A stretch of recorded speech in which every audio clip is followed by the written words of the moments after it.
That's just not normal, but it's awesome to see. And it's amazing the fact that, yeah, these bikes can do it if you set them up right and you really get the right rider on it.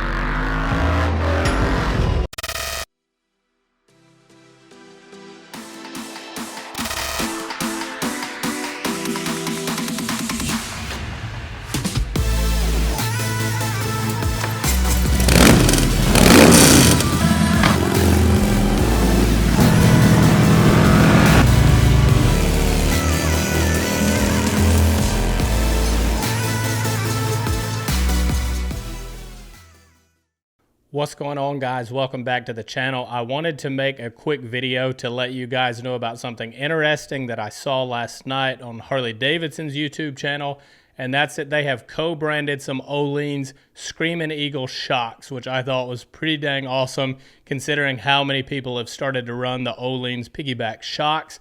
Now, some of you may have already seen that video. However, I have some information that Harley didn't give you as far as release date, price, fitment, things like that. So stick around till later in the video. We'll get into all those details. But before we do that, I wanted to watch the video that they put out, at least part of it with you guys, and talk about a few points that they made. I'm in the 33 on the Harley Davidson out front.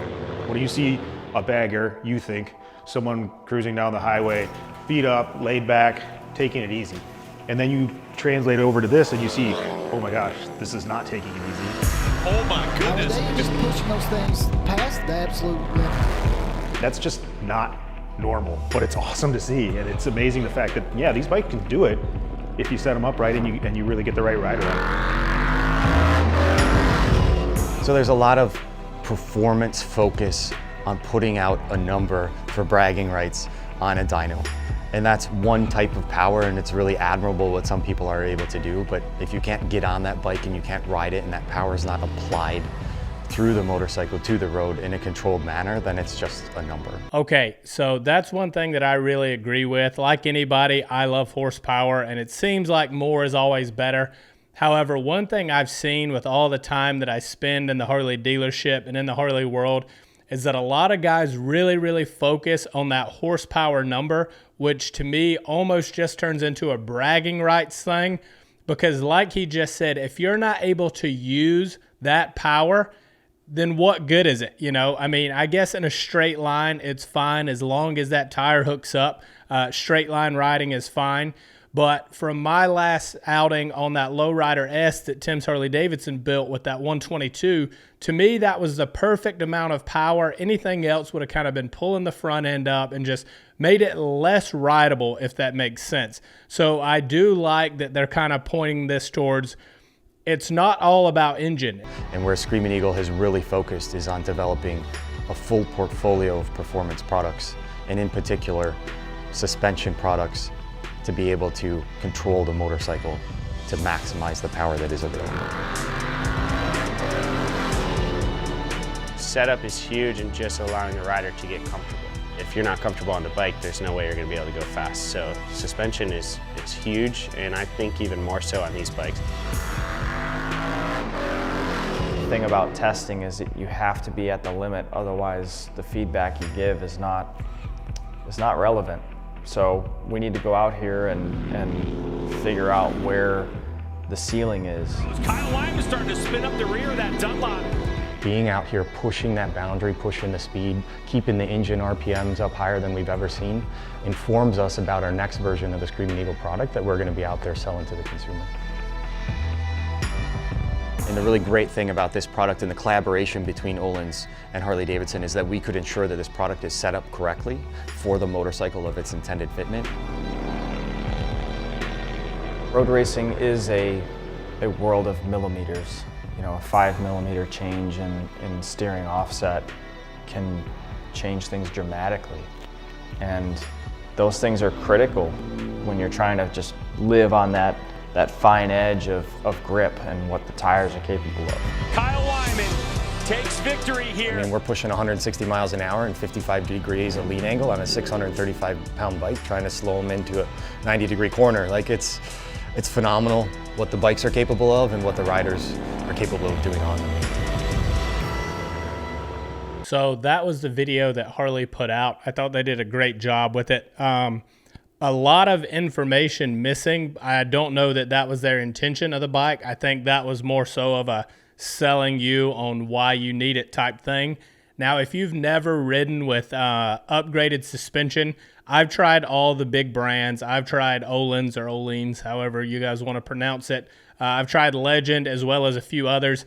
It does make a huge, huge difference. So like anything, Harley tries to do their best with what they can, so working within the limits. Now, if they were to put these Öhlins shocks on every bike, obviously the price goes up.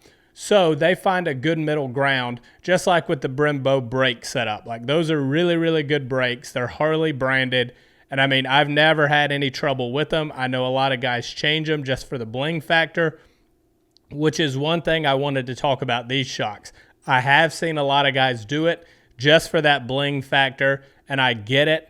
However, there's a lot more to it than just that. There's a lot of videos out there kind of explaining how these shocks are better, why they're better. So to keep this video short, we're not going to get into all that. I'm going to give you the specifics that I promised you at the beginning of this video. But while we're talking about bling factor, I wanted to point something out, in that the part number that I have, and for those interested, it's 540-00193 will be the part number for this. And then the picture, as you see right here, only shows them coming in black. So I would assume with just one part number, that means you're not going to get that standard Öhlins gold finish, which kind of sucks because I know a lot of guys do like that bling factor. The black looks good, and it's going to fit any color bike, but I know that gold kind of pops a lot, and that's one of the reasons a lot of those guys like it. So these shocks are going to be available for 2014 up touring models only. So far, that's based on the information that I have. That may change later, but as of right now, that's where we're at. The release date will be August 31st. So, I mean, 2 weeks from now, you'll be able to buy these. And I was very surprised to see that they're coming in at $1,450 retail from Harley Davidson. Now, I know that's a ton of money for two rear shocks. However, it is in line with Öhlins, like proprietary branded suspension, so not the Screamin Eagle co-branded. That's about what you're going to pay for some piggyback Öhlins shocks. That's also right around what the Legend suspension is. Now we're talking give or take $100 or so on either end, depending on where you order it from. But I was very happy, surprised to see that from Harley Davidson, you're paying $1,450. I was thinking these things might come in at something crazy like $2,000. So I'm really proud of Harley for making that competitive with the pricing. That's it for this one, guys. I just wanted to share that with you in case you missed it or you needed that extra information because you're interested in getting some for yourself. If you are, definitely let me know down in the comments below. I'm also curious what suspension you guys run on your bikes. So let me know if you're still running stock suspension and you like it, if you plan to upgrade, if you've already upgraded and you let me know what suspension you're riding on. Also let me know the bike setup as well. That helps a lot, you know, whether you're on a Sportster, Dyna, Softail touring bike or whatnot. Thanks for watching, guys. If you like the video, please give it a thumbs up. And if you'd like to see more content like this, please click the subscribe button.